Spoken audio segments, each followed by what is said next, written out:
best headline ever I just saw this week. You might have seen it yourself. Rhino poacher killed by elephants, eaten by lions. Fan-goddamn-tastic. I didn't read the article because it might have ruined it. Because it was just so perfect. I get bummed out when headlines fool me, though. Because you can't just read the headlines because they don't even match up with the stories anymore. It's like someone writes an article, someone else writes a headline. Sometimes they've never met or spoken, and you can tell. I got fooled into one a couple months ago this past winter when, here's the headline. 97-year-old twins leave the world the same way they came in. Together. What? Yes. Sounds like a medical miracle, doesn't it? It sounds like, oh my God, these twins, they were so genetically similar, they have the same amount of heartbeats. Or one of them sent out their secret twin signal before she died. I'm going, okay. None of that was the case. It wasn't a medical miracle. These two women, 97-year-old sisters, went out to dinner on this particular night, cold night in Ohio. They come back to their house, drove themselves late at night. Well, maybe not late at night, probably 6.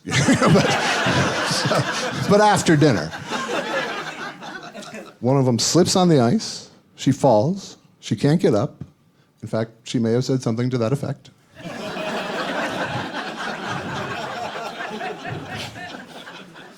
Her sister decides to go for help. She gets out of the car. She slips on the ice. She falls. She can't get up. And they both freeze to death on the driveway. Yeah, just like they came into the world. What the hell? As if one of them was lying there, you know what this reminds me of, Gladys? That time we were born.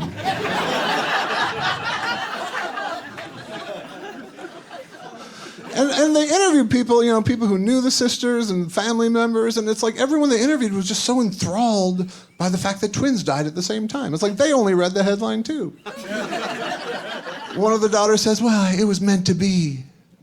Well, I guess as soon as you decided you didn't need to get them a life alert, just needed one. You didn't even need to get 2 of them. Another relative said, well, I can't imagine how one would have gotten along without the other. And I'm thinking, yeah, because they were clearly such an effective team.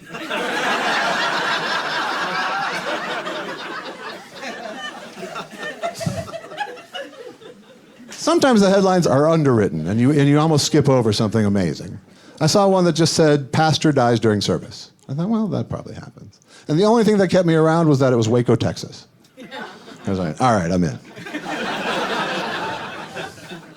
So here's what happened. It was Sunday morning in this church in Waco, Texas. Baptist church, pastor's about to do some baptizing, and he's standing in the water, waist deep in the koozie. I don't know. We'll go with that. Standing waist deep in the koozie. And he reaches over to grab what turned out to be a very poorly grounded microphone. Yeah. Spark! Splash! Dead. Zaptized, if you will. Which would have made a much better headline, don't you think?